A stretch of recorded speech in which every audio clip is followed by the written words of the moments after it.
Hey gardeners, Amy here. Welcome to my garden.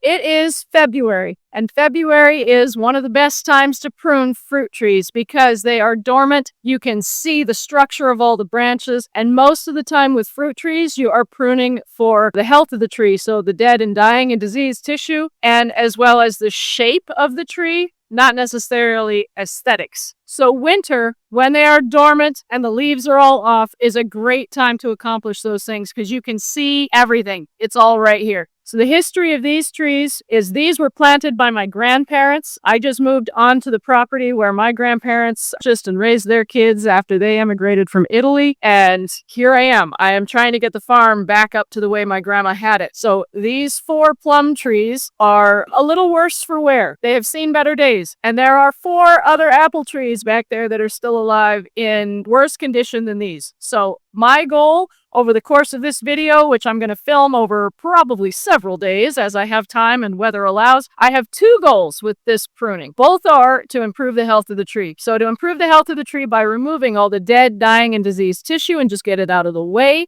Remove crossing branches so that we don't have conflicting space issues. But then also to open up the canopy for light and airflow so that the tree is healthier as a whole. It should bear better fruit, and just the holistic health of the tree will be improved.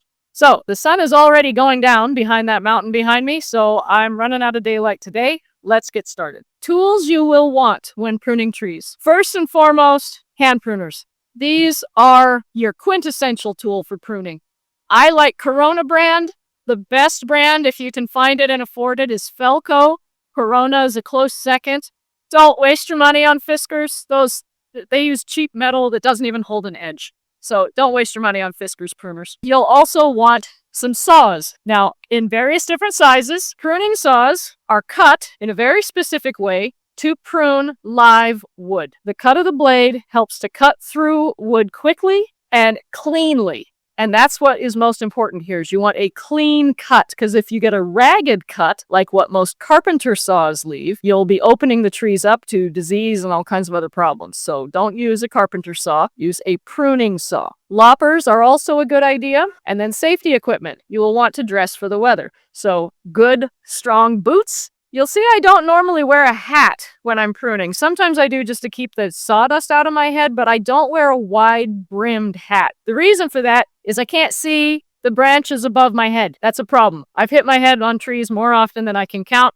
Just don't wear a hat unless it's a hard hat. Then that's a good solution. It's also a good idea to have some safety glasses, which I do have in my box, because if you're pruning, especially above your head, sawdust is going to come down and get in your eyes. So it's a really good idea to protect your eyes with some kind of glasses. You'll also want gloves, kind of obviously. Not just for hand protection, but also because it's cold. It's very, very cold out right now. So I wear latex gloves or nitrile gloves underneath my gardening gloves. This keeps my hands dry, as well as adding a layer of insulation. So it keeps my hands warm as well. Whereas gardening gloves themselves do not insulate. And if they get wet, your hand will get frostbite very, very quickly. So I don't recommend just wearing gardening gloves in the winter. Not a good idea. I actually got some sawdust in my eye the last time I was pruning and remembered why it's so important to have glasses. Why it hurts. Do not recommend. 0 stars. Wear your glasses. So these right here, these are stubs. Somebody cut these sometime over the last 70 to 80 years. I don't know. This probably looks fairly recent, like within the last 5 to 10 years. But this is an improper cut, so I want to make sure to remove these. So I want to find where the collar is, but the thing is, there's going to be callus that's grown past that. So I actually want to find the edge of the callus.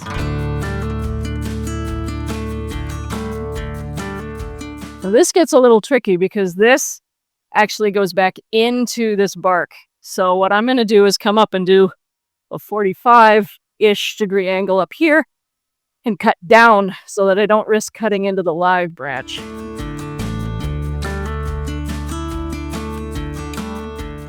Nice clean cut. And the collar, assuming that's about as close as I'm going to get to it, unfortunately. Okay, this one, the collar is right here.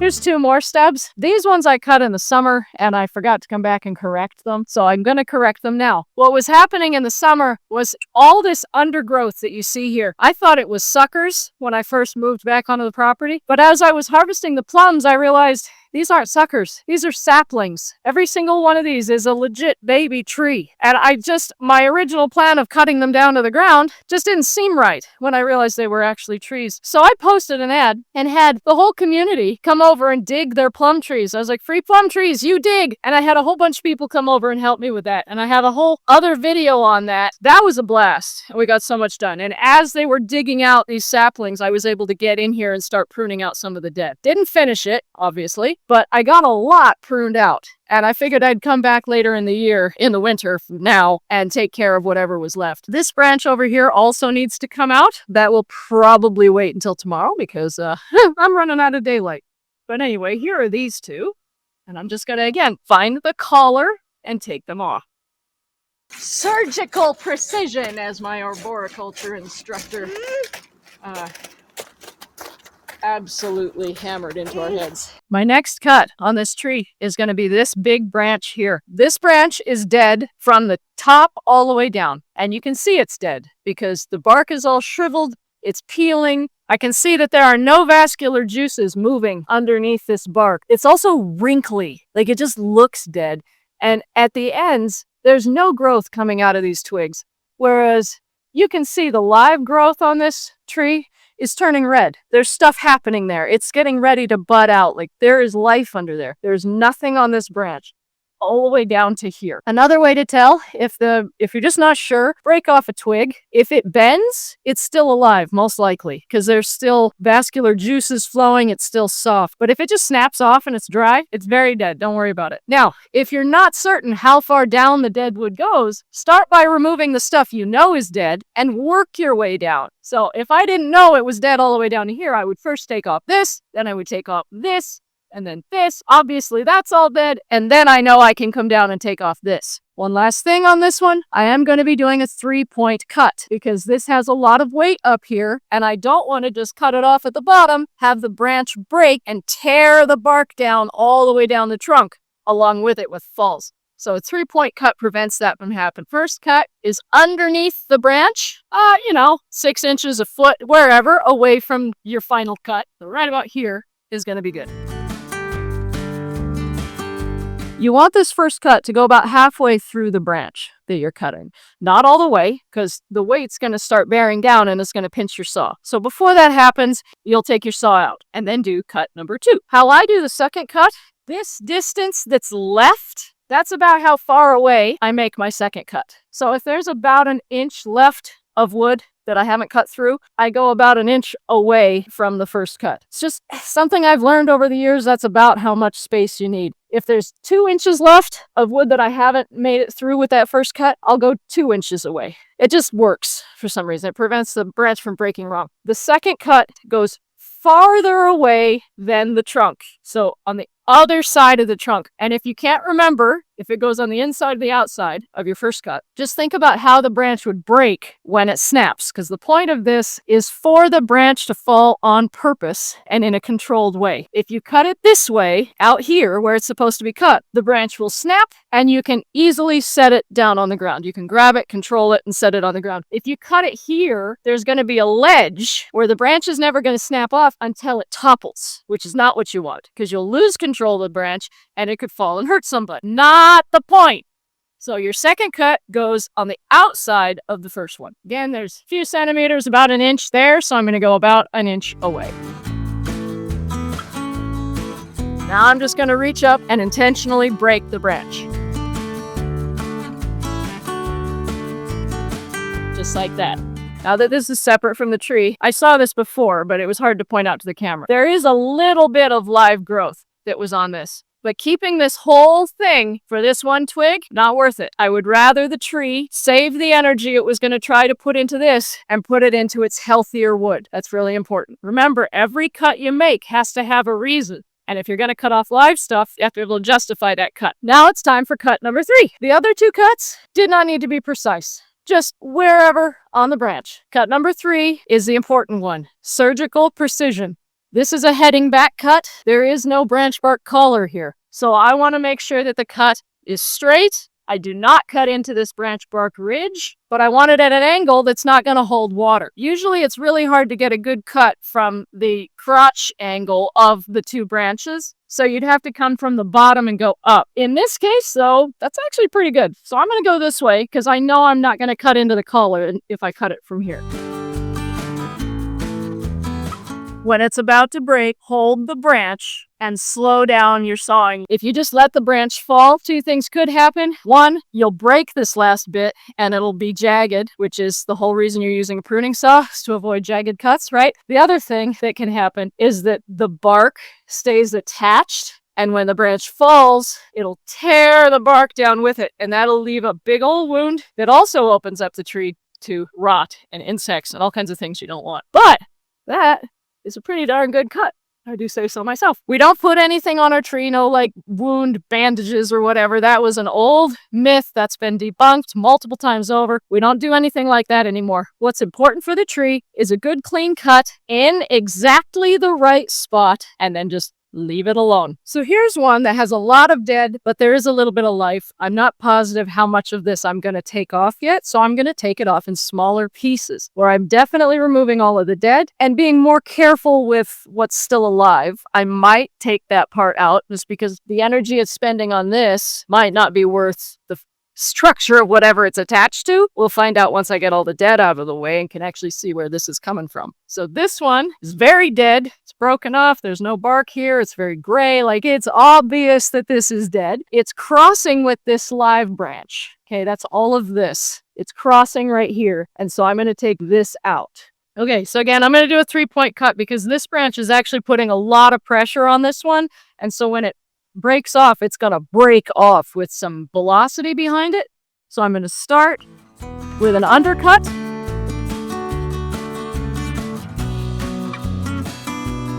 It's already starting to pinch my saw a little bit. Then I'm going to come up on top and cut down. So second cut number 2. There. Done. Then I'm going to come in and do the correct cut, which is just outside of the branch bark collar. It's already starting to grow callus. It is okay to cut into the callus a little bit if you need to. It's going to just keep growing, but I don't want to cut too much into it because it's already spent so much energy growing that.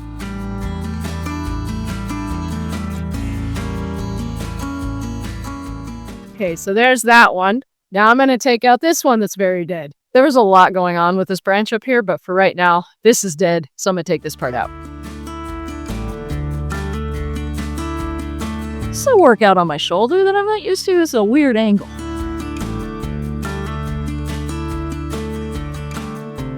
So this is the branch I just cut, and this one.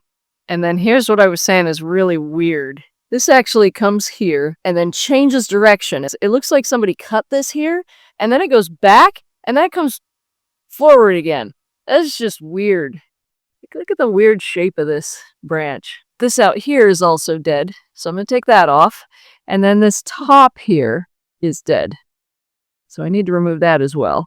This is the other side of that branch. It's stripped of bark all the way down here. And I don't want to cut it flat because that'll hold water and then it will rot, which will increase the speed of the whole thing dying. So I'm going to try to cut it at an angle, and I have no problem cutting into this wood that on this side is clearly dead.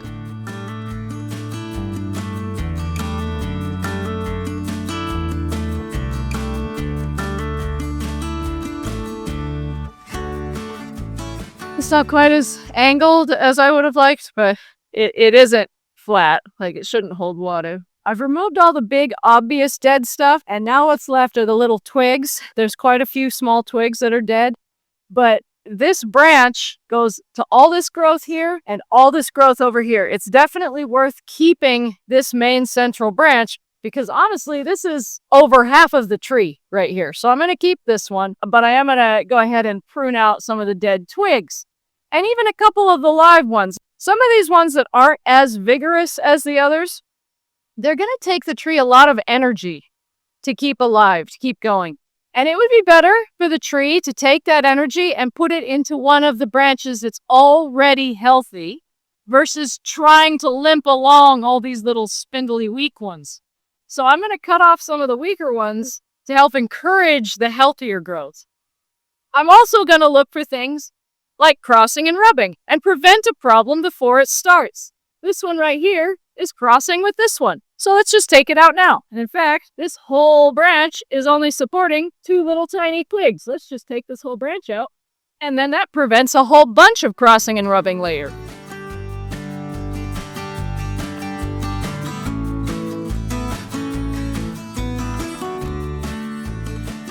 So right here is coming off of the branch I just decided to leave. But this end is dead, so I'm going to start taking it back. This is completely dead. This is completely dead. This is dead.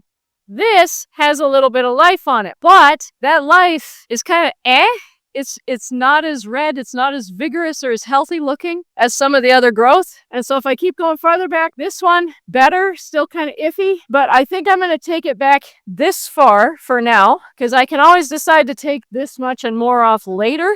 But you can't put the tree back together once it's cut. So take small cuts at a time, cuts that you can commit to, so that you know if you cut it off, you're not going to regret it. You don't want to take a whole bunch off and then regret it. I might take more off later, like I just said, because this, honestly, the wood doesn't look very healthy. It just looks like it's losing vigor, it's losing color. But for right now, I'm going to leave it. Next year is probably when I take this one off. So I don't want to take off too much all at once. But I might finish pruning the rest of the tree and then decide to take it off. You know, it's small steps, is what I'm saying. Again, this one less vigorous. I'm going to take it back to here. It's a good lateral. It's got some life on it. Yeah, the inside's okay. So I think that was a good place to cut it at.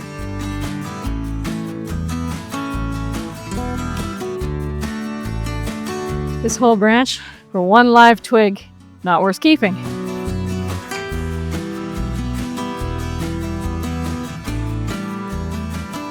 So this branch here that's broken, this happens a lot with trees, unfortunately. You know, snow load or wind or whatever causes them to break. I don't want to start out with trying to make a proper cut because it's not going to work. If I take the weight of this dead branch off, like if I loosen the way it currently is, it might fall and split. Like it might actually drag the bark with it, which will create another wound, which is also not ideal. So again, 3-point cut.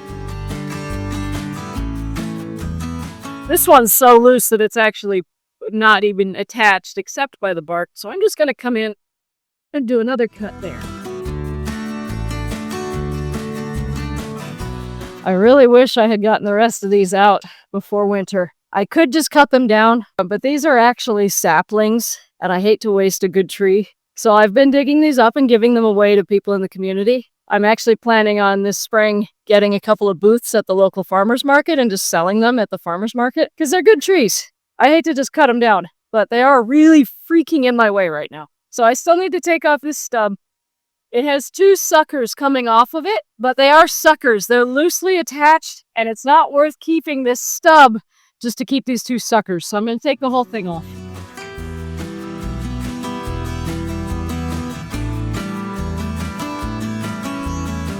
So I have 3 branches crossing here. This one crosses this, and this one crosses this. 1, 2, 3. This is the common one. This is growing like it's a sucker. It's a pretty strong branch because the bark is different. That's what's making me think it's a sucker. But this is crossing over here too. So this branch is the one that I'm going to take out. This that branches here is still, it has some growth on the end. It's not terribly vigorous, but I don't think it's worth cutting out. So I'm just going to take this one out right here. So this one's crossing here and rubbing. This one's crossing here and rubbing. I'm going to come back here. This is called a heading back cut. The cutting blade is on the side I want to keep. You can see right here why I focus on having the cutting blade on the side that I want to keep, because this tissue is all crushed and damaged. If that was on the part of the tree that was going to stay, that could cause a long-term wound, open it up for disease or rot or any number of things. That's why I focus so much on having the cutting blade be the side that touches the part of the tree that I want to keep. I always use bypass pruners for tree pruning. I don't even own anvil pruners because they are so bad. Don't even buy them. This second tree, I think, is about as done as it's going to get right now. And I say that because I don't see much more dead. The branches that are still in here that are crossing are mostly these saplings that I'm going to be digging out in the spring. And I think I've gotten out all the dead. There's one more stub up there, but I can't really reach it until all these saplings are out of the way, so I'll get that one later. I think this one is done for now. And what I want to say about this, even if you don't see the end in sight, just do what you can see right now. Start by cutting out the dead. Then cut out dying, diseased, crossing, and rubbing, right? Cut out in order all of the D's. And then you can worry about aesthetics and like how the tree is shaped and all that stuff. Like, don't even worry about that. I'm not going to worry about aesthetics for at least another 2 winters. Right now, it's just getting the dead and sick tissue out of the way so that I can even see what's left. That first tree on the end, I'm pretty sure that one's on its way out. And my plan there is actually to leave one of the saplings. Just don't even dig it up so that when the tree dies, there's already a replacement. Because they're already there. I might as well just leave. This tree has so much going on that I don't even know where to start. So where I'm going to start is by walking around and observing it, picking a few branches that obviously need to come out. Like there's a few in here that are dead. There's a few in here that are crossing. And once I get the dead ones out and the crossing ones out, the ones that I can see, I'll probably see more in there behind what I can't even see right now, right? Because it's on the other side of all this mess. So start with a little walk around, assess the tree, and then once you've cut out the stuff that you've seen, that you've identified needs to come out, walk around again, assess it again. Just get what you can see right now.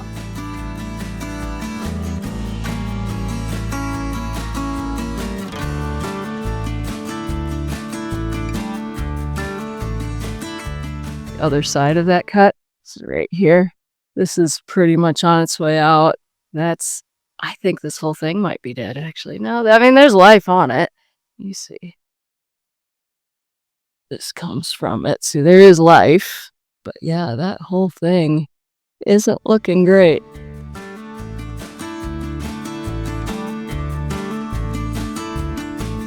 This one is rotting from the inside. So this tells me that if the heartwood is rotting away, there's a larger problem with the branch where it came off of. And honestly, that whole branch looks like it's on its way out. I'm not certain yet if it's all dead. I thought I saw some life coming off of it. I might end up taking off that whole branch just because of if I find more of this, it's an indicator that there might be a bigger problem. So this is the next one I'm going to take out. It's definitely dead. Like most of the bark is stripped. You can see the gray underneath. There's no sap flowing, nothing. This is completely dead. It needs to come out. There's a few branches in my way, though. This is dead too. It can come out as well. Let's get this out first. All right, this is still large, though. I don't want it to strip when it comes off. So, again, 3-point cut. That's at least enough that I can finally get to this me. I can move now. Yay! It got the branches all grabbing my hair. This is wiggling so much, it might just pop right off. All right, it's starting to pinch my saw, so the undercut is done. Now I'm going to come up top. Again, my rule of thumb is about however much is left on the branch. That's how far out my uppercut goes.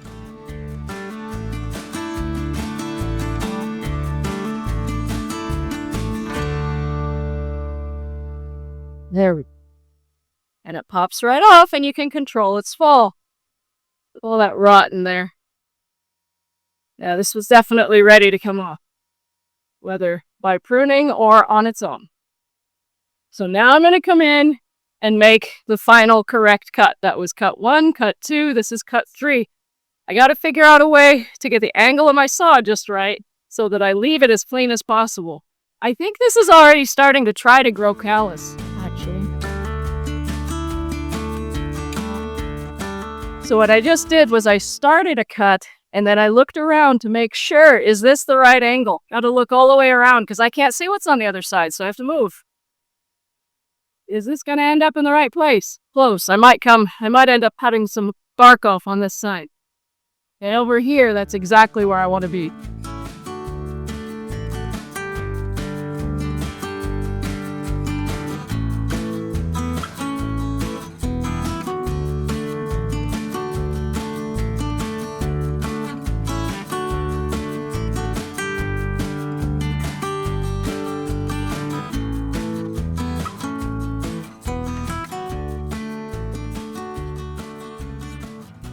Not an ideal thing to have in the middle of your tree.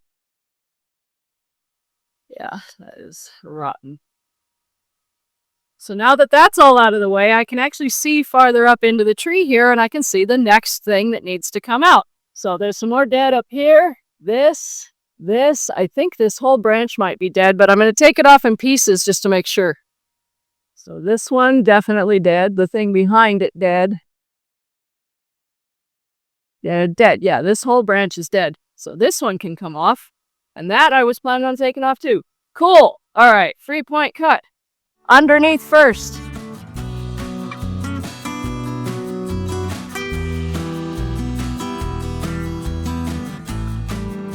Oh my goodness, what a difference. Oh.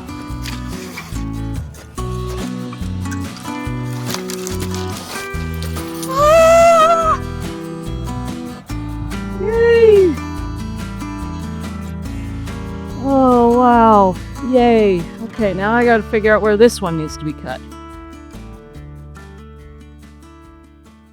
Every now and again, you see a really weird branch where you just can't quite tell where that collar is.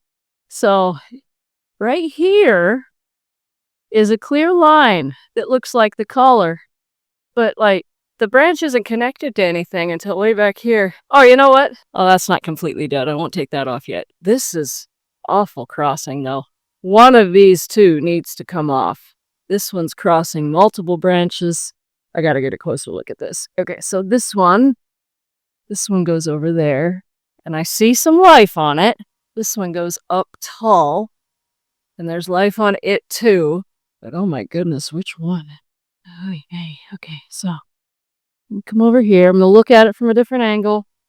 Yeah, there's 3 branches all crossing. This one straight up would solve both problems, but this one already, I mean, none of them look great, really. And you can see the rubbing damage right there. That's some really gnarly damage from being rubbed on other branches all this time. This lower branches here, I actually see quite a bit of fairly vigorous growth coming off of this one. There's some that's dead, but that can be pruned off easily enough. This other one that goes straight up and crosses both, that's got some more damage up towards the top, right up here. And another broken branch there. It's crossing in multiple different directions. So that really is probably the one I should take out. Yeah, okay. I'll take that one out. So back to the original question. Where to cut this? So right here really looks like where it needs to be cut. And back here it just has another branch coming off of it. Now, so I'm going to go ahead and cut it here. But the weird thing about this is it's going to look like it's leaving a stub. If I see callus later coming from back here, the bark's going to start to bulge and I'll be able to see that I missed the collar. But at least I left a stub. I can always take more off. I can't put it back on. If I cut into the collar, it won't be able to create callus. So I'm going to try right here and then keep an eye on it over the years.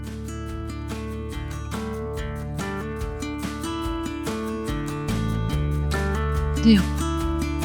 It's got a little bit of rot in there too.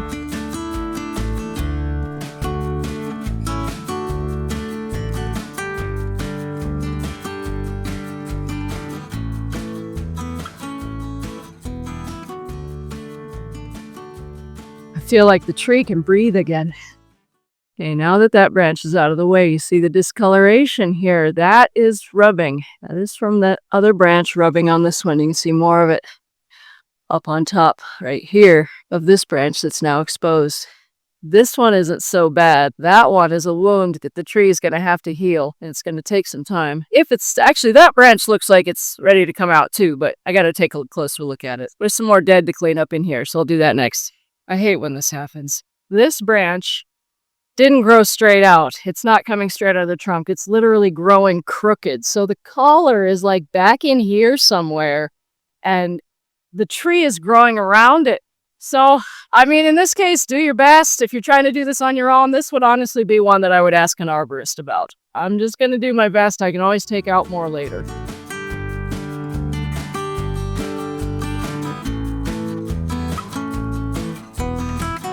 So this weirdness here is this branch. I cut out a little bit of bark there, which isn't great, but there really wasn't a way to avoid that.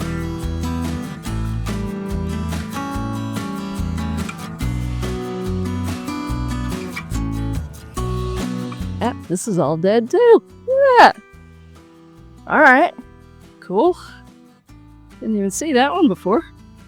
This is why we take things out slowly, because you'll find more dead stuff as you go.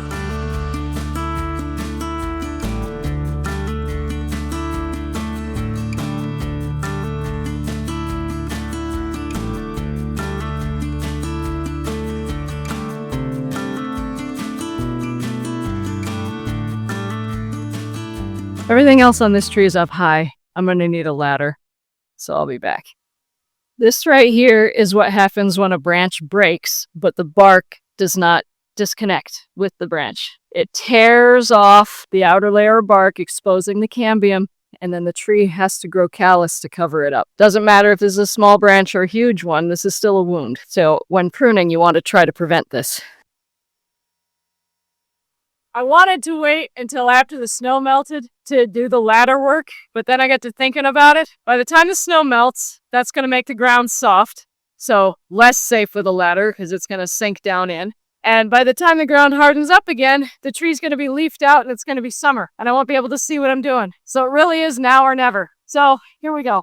I did a bit of Googling to make sure I could do this safely. Using a ladder in the snow is highly hazardous and generally not recommended. If it is absolutely unavoidable, extreme caution must be taken to ensure stability and safety. Preparation: check the weather. Do not use a ladder during heavy snow, high winds, or other inclement weather. Clear the area. Ensure the ground where the ladder's feet will be placed is completely clear of all snow and ice. It's powder. It's fine. Shoveling may not be enough. Use salt or sand to create traction on paved surfaces. It's not paved. This is on grass. Before use, inspect the ladder for any ice buildup, loose parts, or damage. Wipe down the rungs to remove any slippery residue. My ladder's been in my garage. It's fine. Use the right ladder. Use a ladder with non-slip feet or rubber shoes. Avoid metal ladders if possible, as they can become very cold and slippery in winter conditions. That one's not avoidable. My metal ladder is all I've got.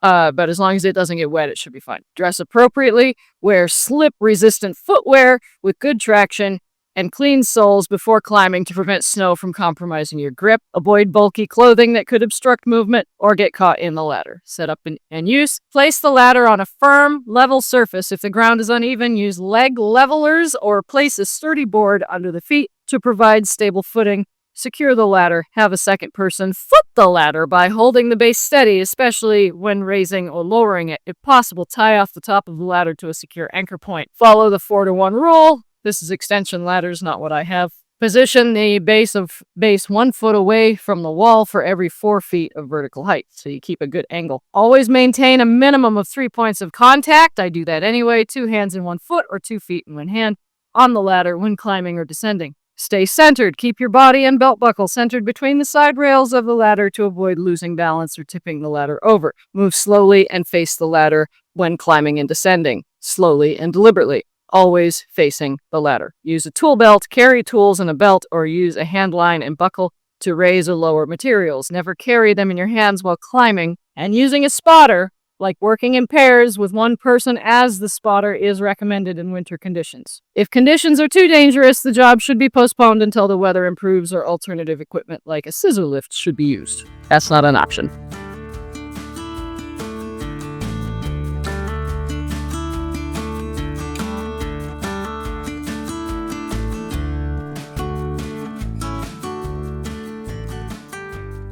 This would have stripped the bark all the way down if I hadn't made that undercut.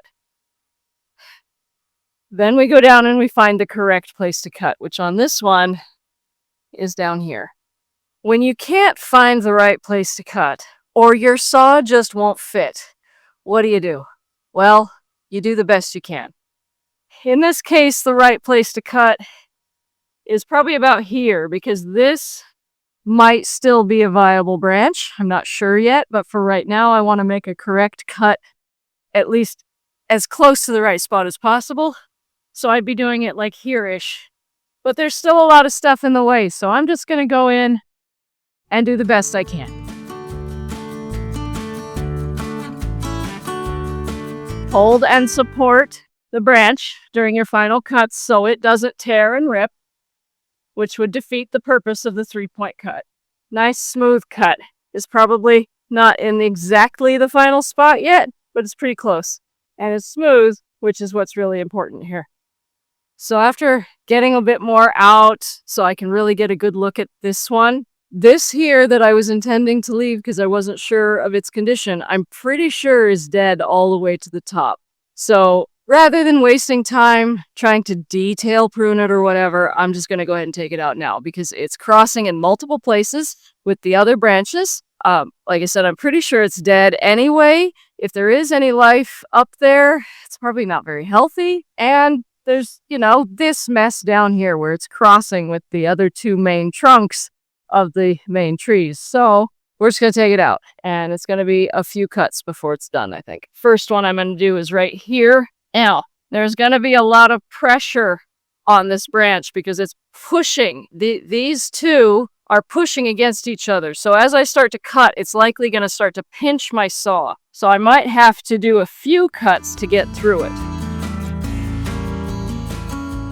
I'm going to take it out, let it collapse a little bit. I'm also going to turn my saw just slightly, because that'll open up the cut a little more, and if it does try to pinch, make it less severe on the blade. Get it as far as I can. Oh, twist it again. There. Got it. Pretty much completely dead up there. Getting it out is going to be its own adventure. I'm going to have to do a few more cuts before I can even get it out of here. For now, if you want an example of crossing and rubbing, look at this. This is insane. You don't have to wait until branches are crossing and rubbing and touching each other before you cut them out. Like this whole thing, this actually, I don't remember there being 4 plum trees when I was growing up. I think this is a cluster of saplings where the fruit dropped, nothing ate it, and it grew, and nobody pulled it out. I don't know. I don't remember. But like I said, 20 years ago, when I was in high school, this row of trees was here. I don't remember there being a plum in this spot. So I really think this is just a cluster of seeds that grew, and they grew way too close together, and nobody did anything about it. So now I get to do something about it. Anyway, I'm going to take this out as best I can, given the very cramped space.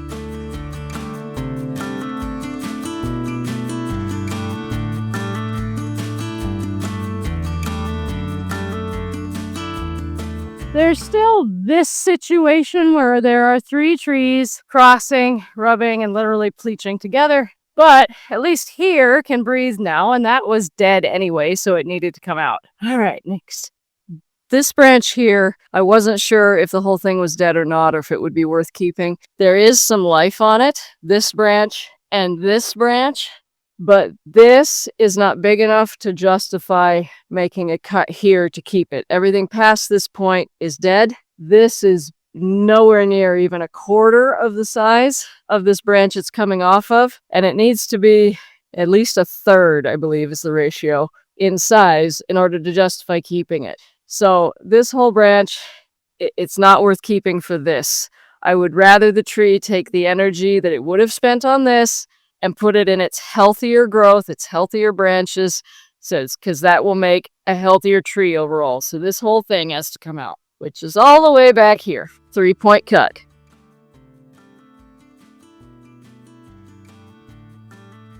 It's not perfect, but it's better than it was. Is an excellent example of included bark.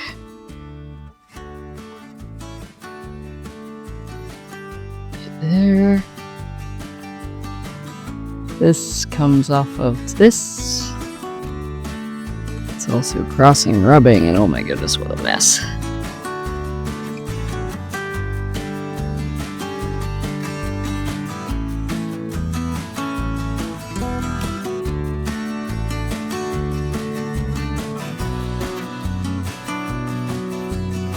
This is just where we're at now. These 3 are done. I still have the 4th one to go. on this one, I'm pretty sure this is on its way out. I've sent the pictures of this to an arborist friend who confirmed that once a tree starts rotting from the inside like this, its years are numbered. It's getting ready to die. And honestly, most of these trees have definitely seen better days. So my plan at this point is to leave 2, maybe 3 of the strongest saplings under each tree so that by the time these do die, I will already have replacements. And by then, the saplings should be producing fruit so that I will know that they are true to the parent, which, isn't vitally important since I'm just growing the fruit for myself. It's not that big of a deal as long as it tastes good. But I do want it to, still taste like an Italian plum. That's kind of the point.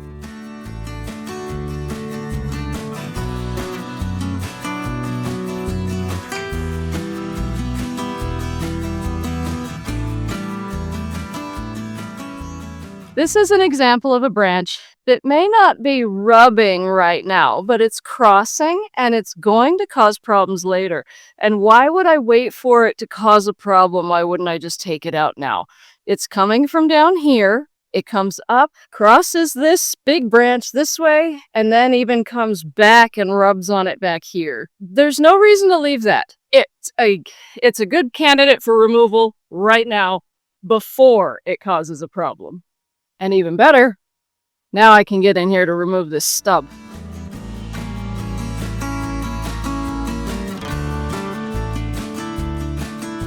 There are still a few more stubs and gnarly things up at the top, but that's about as much as I can do on this one for now, until I get a tally ladder and clear out more space down here. So next winter, I'll be able to get the last of these stubs. You can see one pretty big one right there, and there's pretty much all the tops of these branches could use some work, but I can't reach them.